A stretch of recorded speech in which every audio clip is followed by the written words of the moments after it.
Hello, my friends. How are y'all doing? Ooh, let me bring the sound down. How is everybody? Welcome in.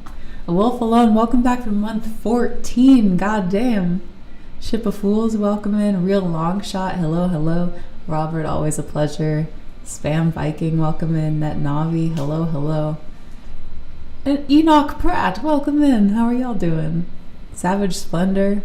All the lovely people are here today. Hello, hello. You'll have to forgive me. I am very tired. But I'm very, very excited to dive into some more fiction tonight. Cannot wait. Because I just looked at where we left off 2 weeks ago now. And it was on the precipice of one of my favorite tales from Aihrde. So I'm very excited. But before we get to that, how the heck are ya? How are y'all doing? How's your week been? How's everything? Oops. There we go. How's life? Tell me everything. I feel like last week was so crazy busy. We've been promoting the GFW like crazy. In fact, let me just go ahead and get that link out here. Oh shit, we're almost at 2,000 followers for early notifications. But if y'all haven't yet, definitely sign up. Oops, I'm logged into the wrong account right now, but whatever. Definitely sign up.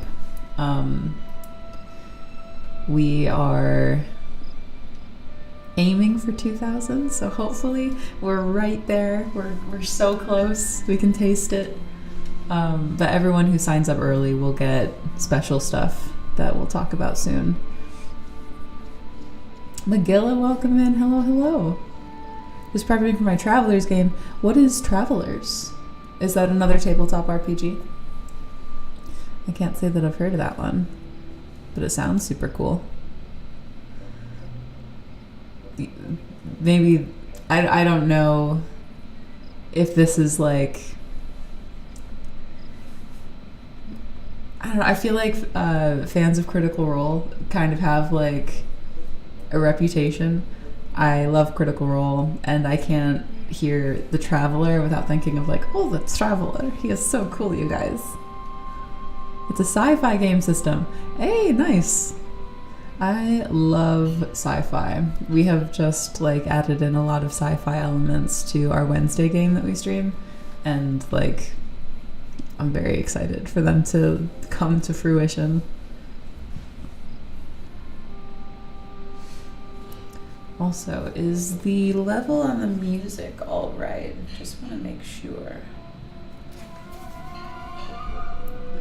Because it's actually not playing in my headphones. But I can kind of see the music levels. on stream, so it should be okay. My players have become pirates, kind of like a grittier style, kind of got a grittier style like Alien. That's awesome. That sounds super cool. I love the idea of space pirates. I've always loved the idea of space pirates. I hear sci-fi and assume space. Maybe that's not true, but sci-fi pirates. Fuck me up with that. That sounds excellent. What's going on in your game right now, if you're at liberty to share? Are there any like plot points that you're sitting on, just like waiting to drop? I've got some stuff like that for my game. Gritty is good. Gritty is underrated, honestly, I think. Gritty is excellent. What I appreciate about Castles and Crusades is that it's kind of gritty. Speaking of, so if anyone has been watching The Storms Front, let me pull up a link for that too, and I'll just drop it in. The Storms Front is it's the CNC actual play that our group has been playing and uploading to YouTube every Monday. And let me just snag that real quick. We just finished it. So I don't know how many episodes we have up on YouTube right now. I think it's like 8 or 9. But we just finished like recording it, so they'll be uploaded in due time. But I cannot get over how much grittier it feels. Oh, holy crap, I reloaded and there's Grace. I've been looking at a splash screen for 10 minutes. That's weird. That's super weird. I don't know why that happened. Well, hey, welcome. Welcome to the party, my friend. Was just watching the 8th episode when this started. Hell yeah, Manfred, thank you so much for watching. I really appreciate it. Beautiful artwork, Fabiana, thank you. The majority of this art is done by the lovely Zoe DeVos, I believe is her last name. Zoe, I'm so sorry if I messed up your last name. I'm pretty sure it's Zoe DeVos. She does incredible work for us. Twitch has been wonky lately. Good to know. That's very good to know. On episode 5, don't spoil. I'm glad that you guys like it. I'm glad that you're watching. I won't spoil anything, but just like we get more stressed in combat, not less, as the series goes on, which I'm sure is probably not a surprise. My players have literally become like the movie Ice Pirates. They are bumbling around and upsetting everyone. If they can make enemies out of allies, they find a way. That stresses me out. That sounds awesome. That sounds like a lot of fun. Just being chaotic and pissing off everyone and just marching around. That sounds great. Ice Pirates, if I'm not mistaken, is the movie where they go around in space and they're like stealing ice because water is like a limited resource. Is that right? I've never seen Ice Pirates. I have not seen a lot of movies. I don't have a lot of diversity in the movies that I watch, if I'm being honest. Grace, I won't spoil anything. Also, Grace, everyone gets maimed and dies. Well, hey, like, allegedly, you know? There's only, like, an alleged maiming, maybe a death. I don't know. You'll have to watch and find out who or what it is or isn't.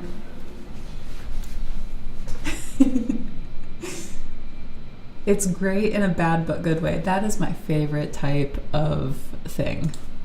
Ice Pirates. Oh, dude, it looks so dumb. It looks so stupid. I'm about it. I'm so about it. I was gonna say, a lot of, like, the stuff that I watch is, like... I mean, I've watched the movie Clue with, oh, God, what is his name? Tim something? Tim Curry.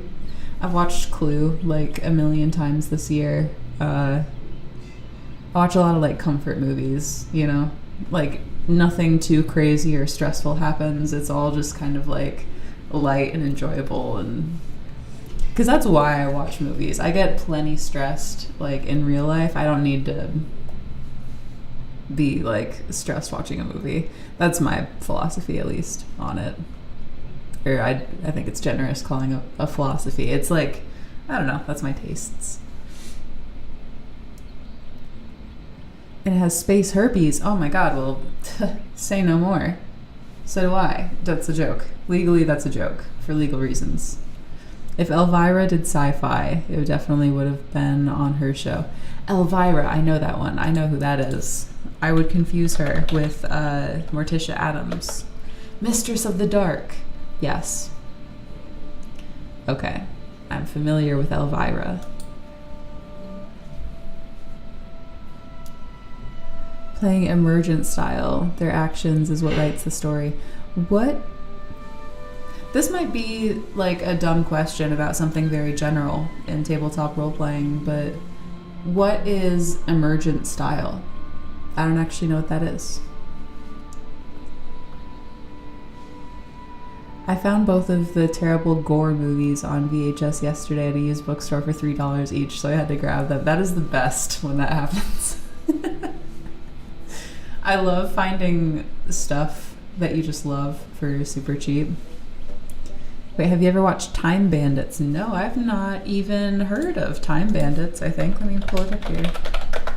I know that we're here to read. I'm getting so sidetracked. This looks hilarious. John Cleese and Michael Palin are in it. I'm sold. I'm sold. It has John Cleese. I love Monty Python. Monty Python's rather Flying Circus. That's one of my comfort watches. So Sisu isn't quite your style. I've not heard of that one either. What is that? Sisu.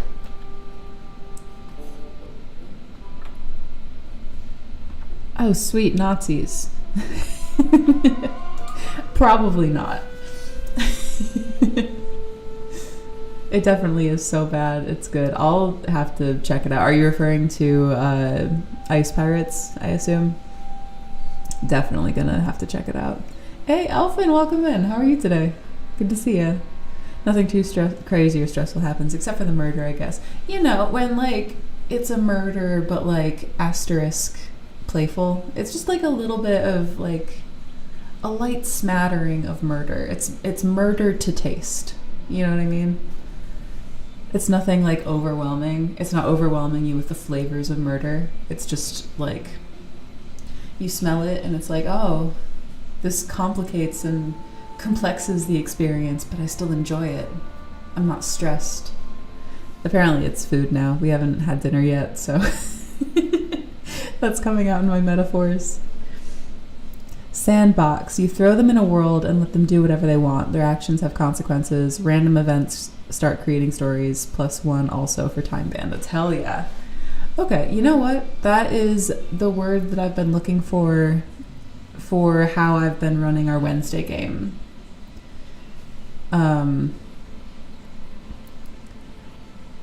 Because it's been very much that, where this was my first campaign ever, and I didn't really know how to,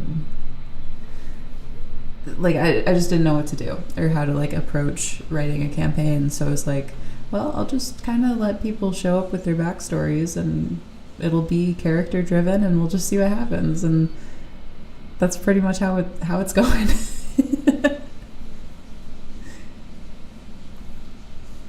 I believe you will feel like you should be a character in that movie. Oh, wait, which one? Time Bandits? Man, I would love to be a character alongside John Cleese and Michael Palin. Any one of their characters. Man, maybe... you know what? Honest to God, I do not take a lot of, like... I have people, recommend movies to me, and usually I'm like, oh yeah, maybe I'll check that out. I might actually watch this. I just might do it. Terry Gilliam wrote the screenplay. This is just really tied to like the Monty Python crew, isn't it? This kind of looks awesome. I might check this out. Like, legitimately. I might do it. Terry Gilliam does superb work most of the time. Yeah. Oh, yeah. My games are 30% planning, 70% improv. Yeah, that's kind of how it feels. And it's so weird because that was not like a skill that I had ever thought about working on before running a tabletop RPG campaign. And our game has been running for probably like a year and a half now. And it's definitely tested my ability to like think on my feet and improvise. I won't speak to the quality of that, but like it's certainly been, it feels like stretching, you know, and getting more flexible a little bit. It's good. It feels really good to work on that and to be able to like think on the fly and have, you know, there has to be an answer for this thing, so you just got to have one. It's good practice for like thinking under pressure, I think, which was not a skill that I had. It's good to build trust since, you know, I have offered a solid movie suggestion. Oh, exactly. So if I watch Time Bandits and like it, I'll know to like keep you in mind next time I'm looking for a movie. We did a school field trip to see it. The teachers were not amused. Oh no! Well, that makes me excited to check it out. That sounds excellent. But hey, you know, we're here to do a thing. We're here to read. If this is your first time in, yes, I always do get carried away and sidetracked for like way too long. But every Monday, my name is Grace. We hang out here on Twitch, on Facebook, on YouTube, wherever you prefer to watch, and we read fiction. And sometimes it is like narrative short stories written by Steve Chenault. Other times, like today, it's pulled from the Codex of Aihrde, which is the kind of general like company sponsored and written like campaign setting for Castles and Crusades. Of course, it's a tabletop RPG. You can play it in whatever setting you want. But Aihrde is the setting that we've published. And it is an incredible world, I'll say, to play in, to read about. It's for sure been an inspiration. And if you pull up the Codex of Aihrde and want to read alongside us, we are starting with the tale of Aihrde and the Sea, which is one of my favorite stories in this book. So I'm very, very, very excited.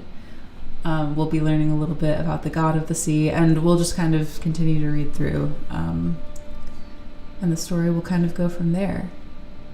So welcome in. Get yourself a beverage or a blanket. And we are just going to read some lore about an old, complex, dangerous, beautiful world called Aihrde. Trolls up. Of Aihrde and the Sea.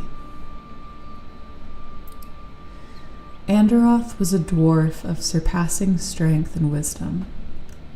Early in life, he settled upon the shores of the Sea of Arun and spent his days constructing boats. Here, he plied the waters of the shallow sea, exploring its beaches, islands, and coves. But he grew restless, and after hearing of an even greater water to the south, he traveled to where the Dulsdean Ocean battered the rocky cliffs of the Arnhul Mountains. Immediately taken with the lust to cross the waters, he constructed a boat and cast off, only to have it battered by wave and current and, eventually, smashed into the rocks. But he built another ship, and another, until such time as his boat could withstand the power of Ailor's mirth and bring him to the deep waters far off the coast. Ailor is the god of the sea. He plied the waters for a great while, sailing west, then turning with the wind. Androth sailed far to the north, past the lands that men after called Ethlium. He skirted the mists of the Wall of Worlds, and even tried passing through them. There he saw the void, but also the Rirm Otsul, the track of the sun and moon. After many seasons at sea, he returned to his people. He gathered a crew of like-minded adventurers and set off again to cross the wide oceans and see the world at large. So began the many adventures of Androth. Also, do let me know if it's too loud, too quiet, anything like that. I'm just gonna try to do that real quick.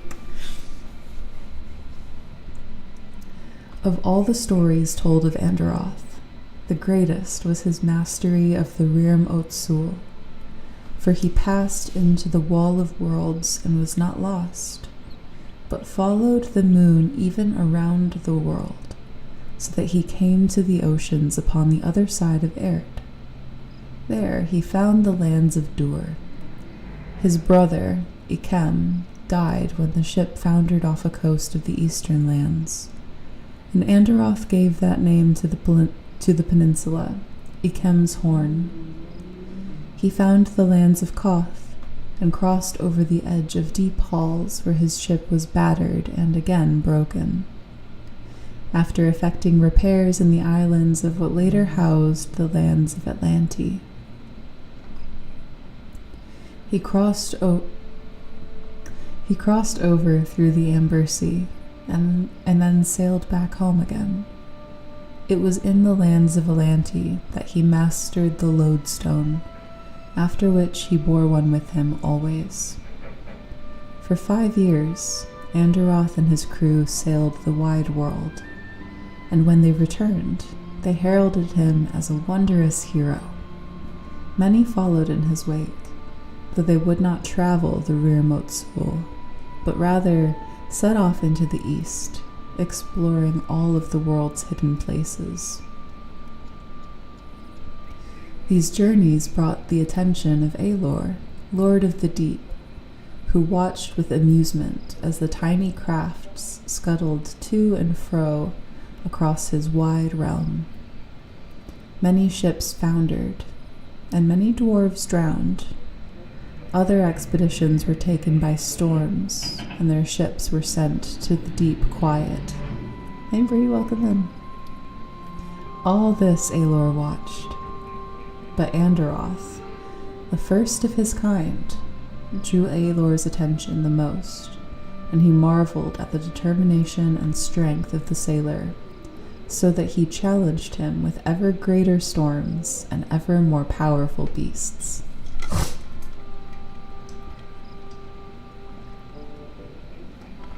I mean, can dwarves swim? For a long time in Aihrde, dwarves were the best swimmers in the land.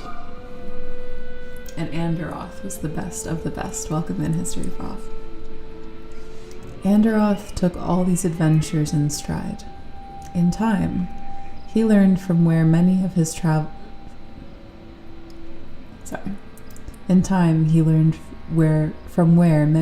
travails originated, and decided to challenge Ailor directly. And the two contested the waters, Ailor and Androth.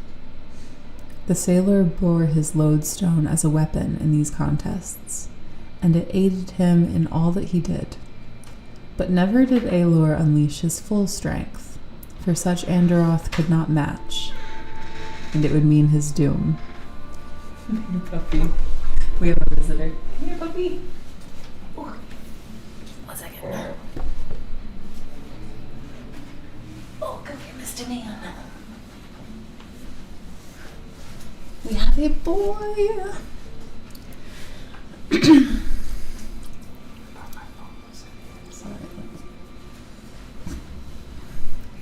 But never did Aelor unleash his full strength, for such Anderoth could not match, and it would mean his doom.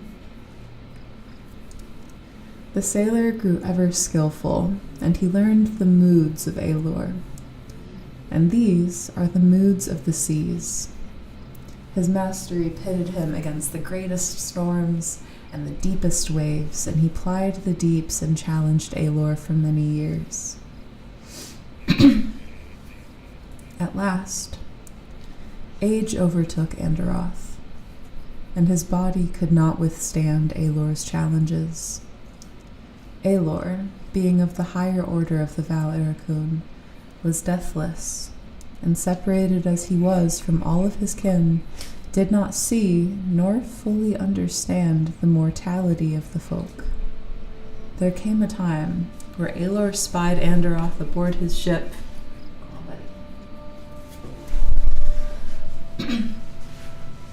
and the joy of his mirth tore the sea asunder, and sent huge waves across Anderoth's bow. The dwarf lord's ship rolled to the side, and he gripped the wheel, struggling in the storm's rage, and pitting his skill and craft against the sea. But his arms grew weary before ever Aelor realized it, and the dwarf, thrown into the mast, lost sight of the world. He slid over the side, falling into the water's madness to vanish into the deep quiet, and as his breath left him, he dropped his lodestone. The stone sank fast, leaving its master behind. It eventually struck the ocean floor, near to where Aelor stood, and the god looked up to see his friend sinking to those depths where few creatures dared go. He saw then that his friend was dead and had left the world of Aihrde. He marveled at death and wondered what it meant. As Aelor pondered this, his brother Narhite came to him seeking aid in some wild endeavor of his, and Aelor questioned him about death and what it meant. Narhite told him of it, but he twisted the words and spoke only of Orndul and the wretched plains, for he loved to jest with Aelor, for that god always laughed. He spoke of the listless dead, and how they traveled the arc of time and came to the Gilgamesh, and there suffered the nightmare of eternity as a slave to Orndul.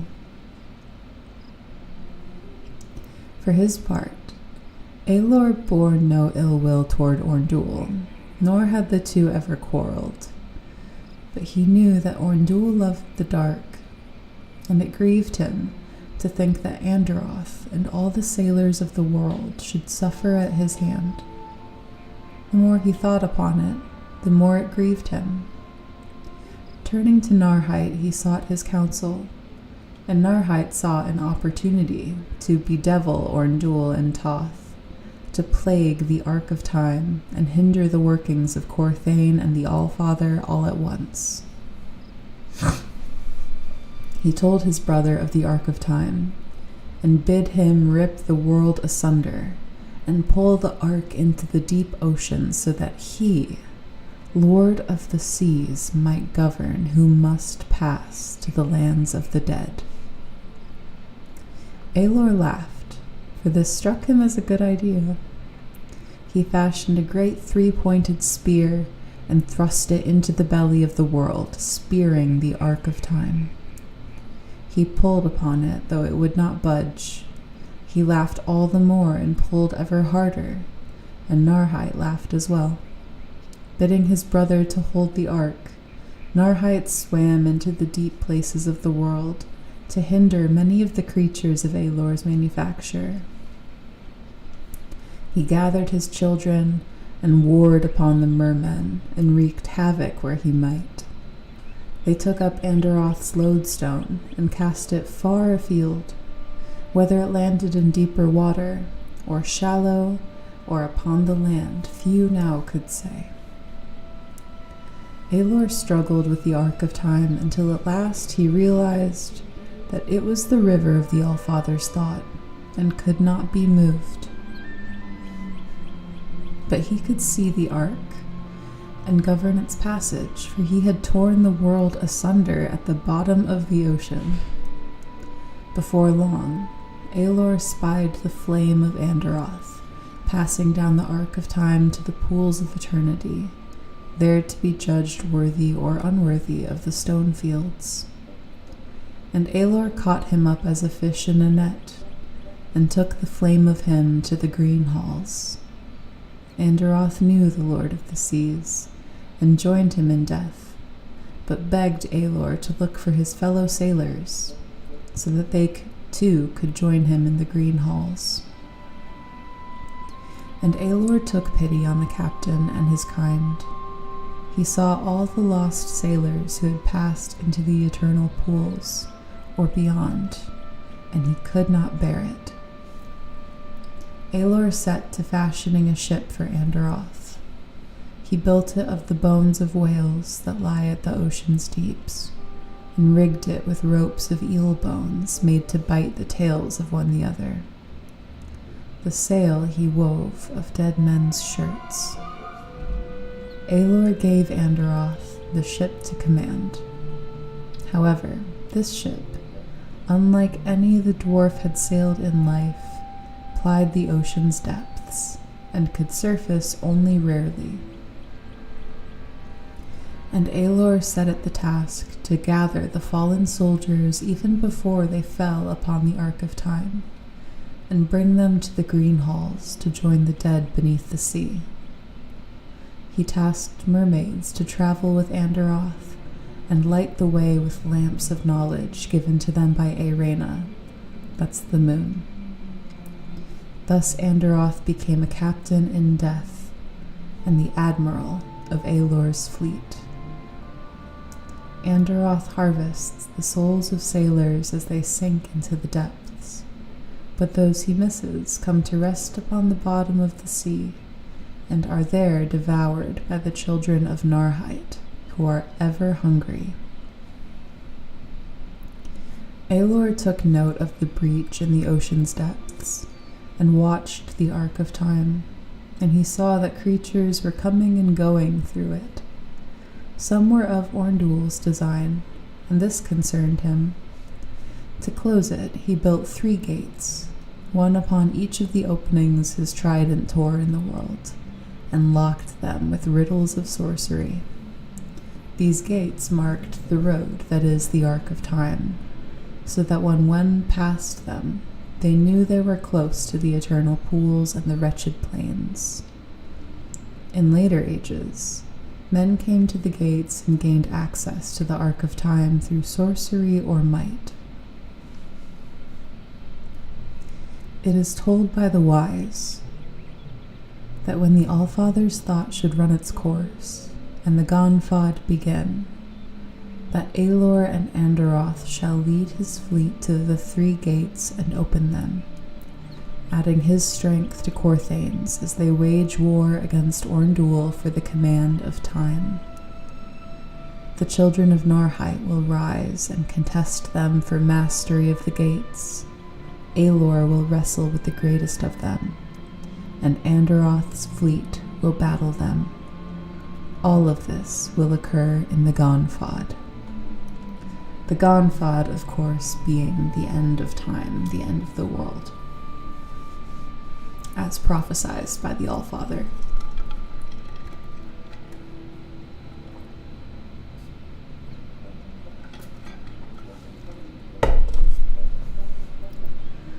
Of the Third War of the Gods.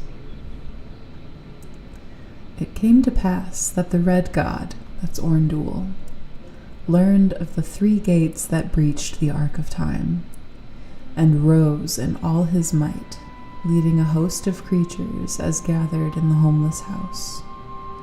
They rose from the Gilgamesh and assailed Aihrde's gates, tearing them asunder. All the madness of Orndul's evil spilled into the ocean floors. He augmented his host with creatures of fire, who had long dwelt in the depths of the oceans, where they had settled in the long ago days of Aelor's youth, when he opened a rift in the maelstrom. They rose through the oceans in great columns of flame to land upon the earth, burning all that they saw, so that columns of ash settled upon the waters, far and wide, polluting the oceans for a long while. Aelor strode out from the green halls with a lust for battle and called all his folk to him. The merfolk joined him, as did many of the lesser Valaricun, who had since settled in the seas. They contested the oceans with the Red God, so that the oceans churned into a frothing madness. Into this battle rose the children of Narhite, who distracted the merfolk and much of the rest of Aelor's allies. And Aelor fought Orndul alone, without the aid of his folk, though for this he cared little and laughed all the while. The Ember Sword, forged upon the heel of the Allfather, clashed with the trident, and they struggled. Orndul filled with rage and hate, and Aelor with mirth, laughing at the sport of it. In the end, Orndul bested the sea god and forced his return to the green halls, and the Red God rose from the deep to assail the world.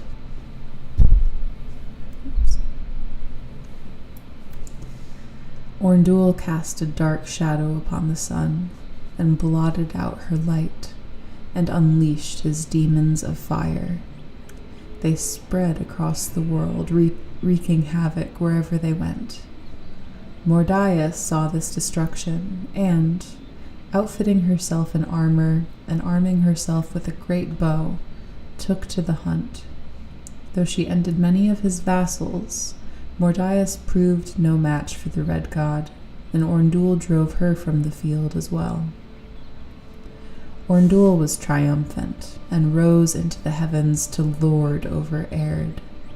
He began to rain fire upon the world of the Allfather, so that all was nightmare, and the survivors fled.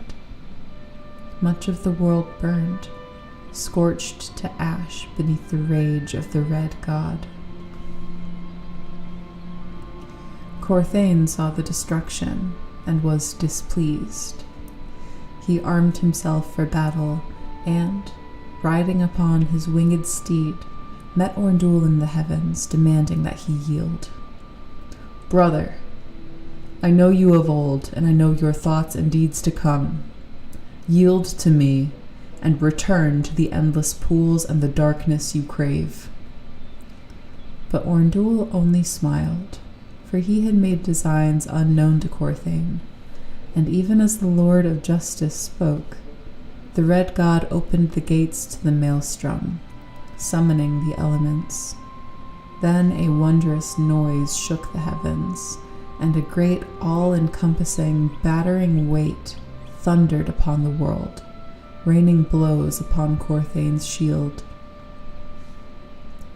The god fell from the heavens and into the earth, where the lords of fire and the demons of ash and flame fell upon him in great tumult. Wennefer came to Corthane's aid then, armored in earth and water. After a great struggle, Wennefer scattered the assailants. About her rode a host of the Fae, and they joined Corthane and all contended with the armies of the Red God. But in the end, they too proved too weak and disorganized to best Orndul, though they did, for a time, drive him from the skies again. Yet he overwhelmed them, driving the Fae first from the field and destroying the earthen armor of Wennefer.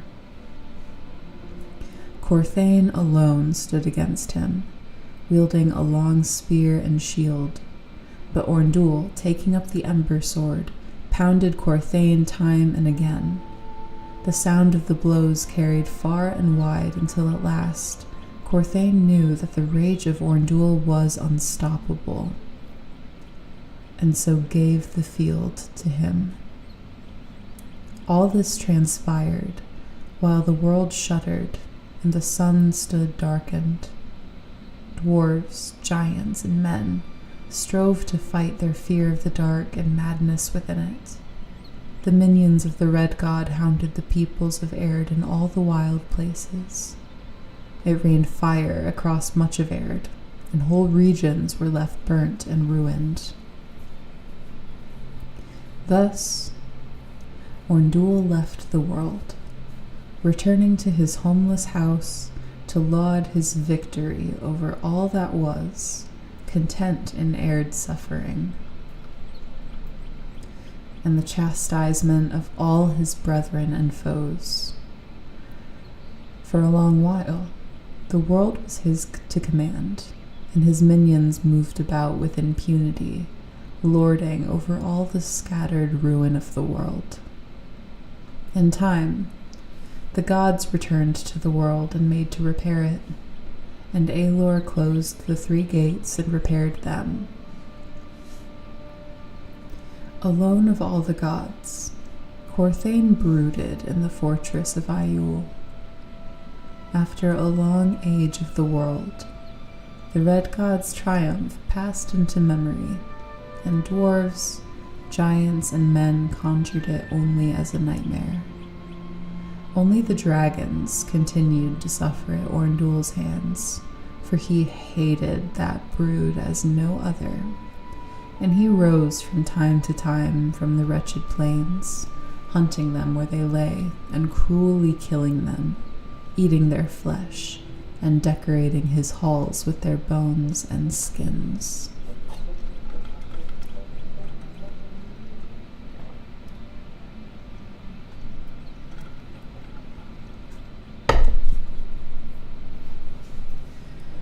Of men.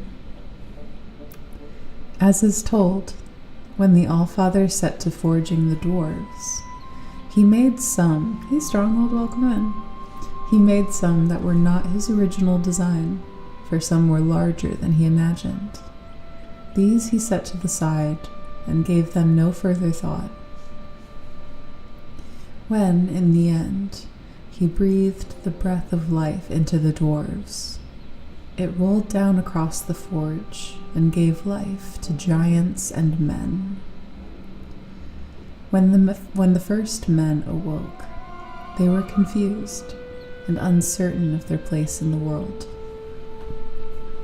Made strong like the dwarves, but willful, they set off from the Allfather to explore the world. They wholly missed the teachings of the Allfather, so that what they learned they taught themselves, or learned from the Val Ericune.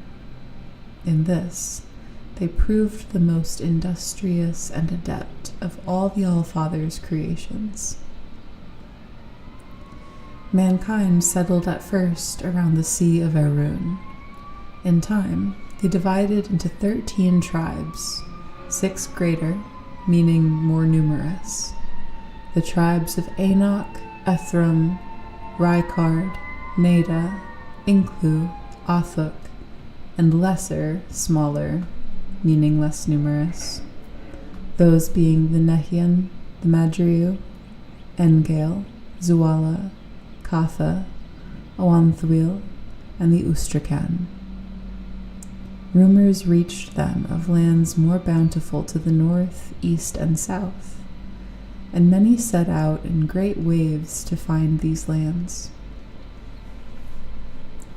Some remained behind and lived amongst the dwarves as they set out from the mountains and colonized the shores of the Sea of Arun, that they called First Sea.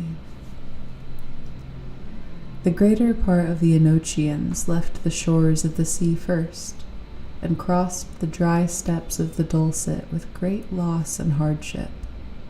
They came, at last, to the great northern forest, welcoming its cool shades and plentiful water. They drifted further north, until at last they came to the northern seas, and there they discovered the Vale of Mordias. She walked among them, amazed, for she had not been a party to the Allfather's crafting, and as yet heard only rumor of what grew in the south. But she loved them and took them under her wing. She taught them how to work in wood, how to fish, how to hunt. From her, they learned to husband the animals, grow crops, and fashion tools. In the far north, they built halls to house their people. In time, the Ephraim, the second of the tribes of men, joined them, and they too learned of Mordaius and devoured the knowledge she fed them. The other tribes, hearing of their kin, began to spread out from the Sea of Aram into all the distant places of the world. Mordaius guided many of them and sought to aid them when she could. The tribes eventually spread far and wide. Being industrious, men lived in more varied climes than the dwarves, almost as many as the giants. They were hardy and versatile, adapting to their new homes wherever they lay. Though they all spoke the language of their fathers, the Vulgate, they developed their own languages and took to worshipping all the gods they encountered as they encountered them, great and small, for they were distant from the All-Father and forgotten by him. Of all the creatures of Aihrde, they became the most enamored of the gods when they were young.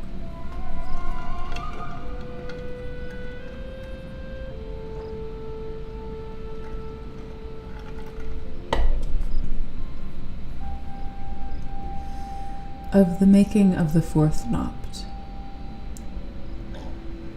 During the early ages of man and dwarf, the gods continued their wars.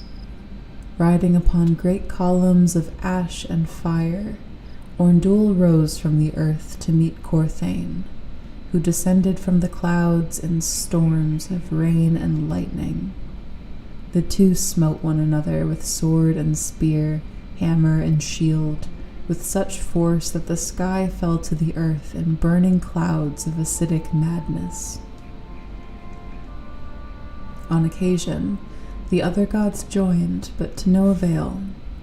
Mordaius had given of herself to the great tree and her grove. Toth remained in the endless pools, and the sun and moon had no mind for warring upon the world. Wenifar turned to other pursuits, and Narhite joined one side or the other as his whim dictated. Excuse me. Tefnut had not, as of yet, joined in the battles. At times, Corthane had the upper hand. At others, the Red God prevailed, for both were brothers and still in the power of their youth. But the Red God's minions roamed the world, where they corrupted all they encountered or turned things to ill. They spoiled many labors of the gods, so that in the end, the Val Ericune grew weary of their torments. It was Tefnut, the mistress of the world's flowing waters, that rose to join the battle first. Orndul, despoiling her greatest river, provoked her wrath, and she rose, cloaking herself in an armor of water. She drowned the ash of the Red God, bringing it all to earth, and Corthane joined her, lifting high a mountain of stone and dropping it upon the Red God. Aelor, seeing great sport in the tormenting of his brother, split the earth so that the remnants of the Red God flowed into the oceans and sank to the bottom of the sea. Orndul had no time to think, for his foes were relentless. He fled to the far reaches of the world to gather himself again, but Wenifar, seeing him, let fly a host of arrows and fell upon him in a rage, driving him into the heavens. And there Corthane speared Orndul and drove him to the ground, and he fled the world, making for the Rimfelt. By that road he left Aihrde and returned to the Gilgamesh, but the gods pursued him, even to the homeless house. In those places under the world, they learned the true power of the Red God, for they became entangled in the shadows and mazes of that great fortress. They never could come to grips with their brother. The horrors of the homeless house consumed many of their minions. Excuse me. As they lost their way in the darkness or fell prey to hidden evil, for the hosts of Orndul were large and filled with a hatred unseen in the wider world. They named this realm anew, calling it the Shadow Realm or the Wretched Plains, for such evil and darkness they had never encountered. The Val Ericune lay siege to the homeless house.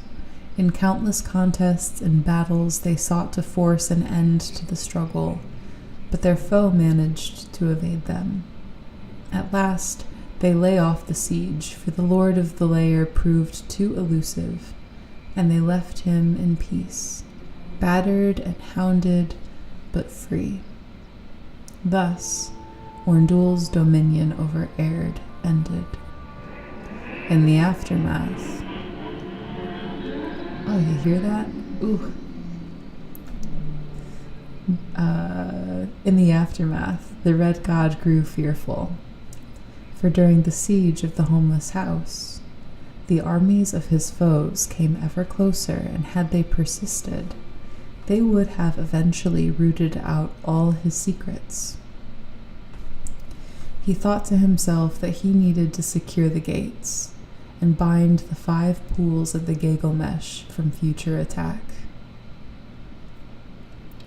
Orndul set his thoughts toward guarding his realm, and he fashioned from his own malice a beast of such hideous demeanor that few living could look upon her.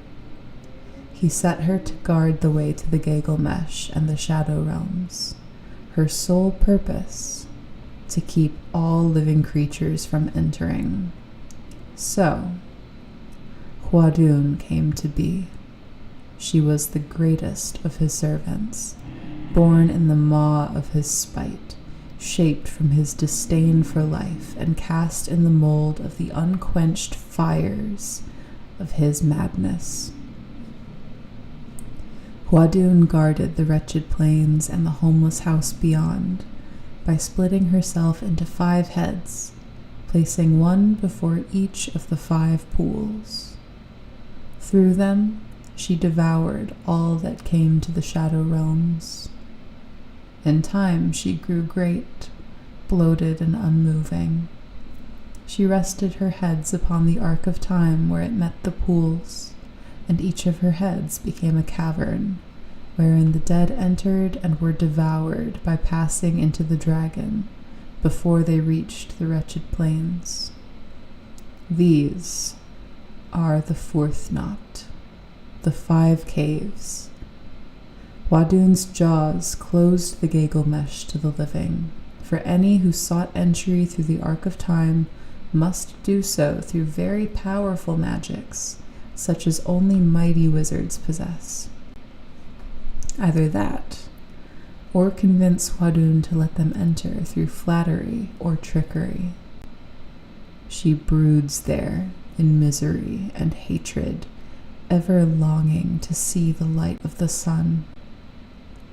The chroniclers say that in the end, she will rise as a great 5-headed dragon, breaking the gates of Aelor in violence and bringing the oceans to boil. Their steam will cover all the land and blind those who dwell there. Huadun will rise to vomit up the damned upon the sun and blot out its light forever. In the darkness that follows, the Red God will return and visit his vengeance upon the world. That is at the end of days, the Gonfod. Okay, I know that we're a couple of minutes early, but I think that's going to be our best place to end for right now. I love these little tales.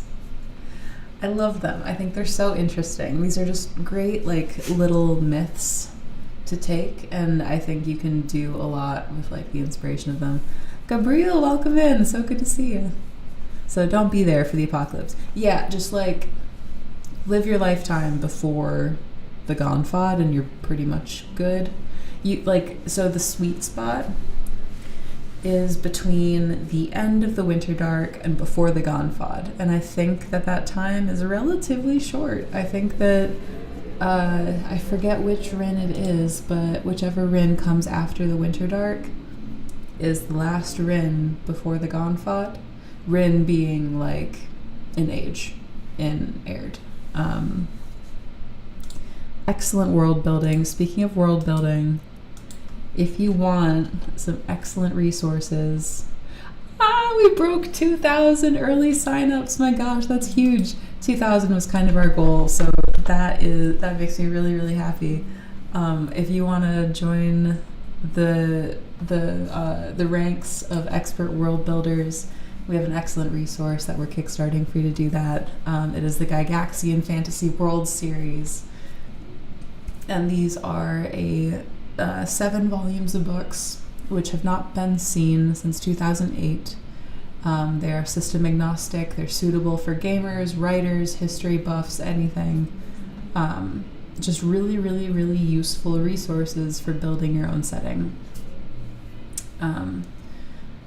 Fabiano, thank you so much for that call out. We really appreciate it. It's awesome. We would love it if you shared this if you want to. But yeah, definitely check out the Kickstarter. We have some crazy stuff going on for people that sign up within the first 48 hours of the Kickstarter being active. I can't tell you what it is yet. I'm really excited. I can tell you half of it. So people that sign up early will get free PDFs of all 7 volumes as they appeared in 2008. So that won't include the updates that we're going to put in, like new cover art, new interior art, new layouts, stuff like that. You'll just get the vintage, like, I don't know if I can call it vintage, but, the original books. Score, I signed up first day. Excellent. That means you might have something excellent for the second half, which I'm sort of allowed to talk about, sort of not. People that sign up within the first 48 hours of the Kickstarter being live will be entered into a raffle, and I can't tell you what it's for. I can tell you that it's priceless. I can tell you that it's huge. I can tell you that it's for something that you cannot find anywhere else. And we're really, really excited about it. So if you sign up for early notifications, then you'll get that notification to sign up within the first 48 hours and you'll be entered into the raffle. So Davis's back scratcher, like he would ever part with that. Come on, let's be realistic. We can pry the +1 back scratcher from his cold, dead hands. The ever full can of Dr. Pepper, even more valuable than that, dare I say. But I'll post the link one more time. Definitely check it out if you haven't already. Also, just doing that and like having a successful like early period for a Kickstarter, that goes a long way to help us like kickstart stuff in the future. We have a bunch of doors that are open to us now because of the success of our Hermit Kickstarter. Anyone that doesn't know about that, we raised over $100,000 for this incredible adventure written by Gary Gygax called The Hermit. And the success of that Kickstarter opened a lot of possibilities for us to put out more content. I'm going to guess maybe a certain set of physical books signed by a certain person of great top RPG importance. I can neither confirm nor deny without the presence of a lawyer, but if you stay tuned, we'll be able to tell you. Maybe this week we'll be able to tell you. I'm not sure. We'll see. Like The Hermit, it'll be a day one backer for me too. I'm so excited to hear that. Like, and also just, you'll hear it from us a million times, but thank you all so much for supporting all of the projects that we've kickstarted, all of the new products that we've released. Our goal, I think, I can't speak for everyone in the troll dens, but like my goal here is to put as many awesome books in as many hands as possible. And knowing that you guys like this stuff, it's awesome. It makes me feel really great. Steve will spoil it in one of the Tuesday or Thursday streams pretty soon. He cannot keep a secret. Well, he better. I'm going to actually, thank you for bringing that up, Manfred. Tuesday, tomorrow, for Steve's stream, he is actually going to be doing an interview with Dan Cross. I will be interviewing both of them. So if you guys want to check that out, definitely come back here tomorrow at 4:30 p.m. Central. There will be posts and everything that advertise it as usual. But I'll be asking them questions about this Kickstarter, this project, world building in general, as well as any questions that you guys might have for both of them. So definitely tune in. And man, is that all trouble? Come on, dude. You're fine, buddy. Trouble. Hang on one second. Puppy. There we go. Goodness. Anyway, so I think that's all of the news.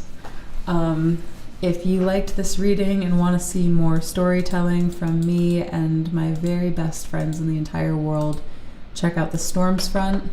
That is our Castles and Crusades actual play. We're super proud of it. We just wrapped up recording our sessions this week.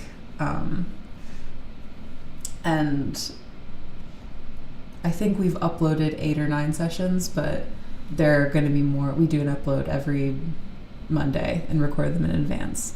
So we've just finished it, and I can tell you, having come out the other side of this actual play, I'm so proud of it.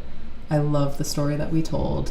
I love the character that I played, and if you guys want to check it out, I think it's a great series. So definitely check it out and come back here tomorrow.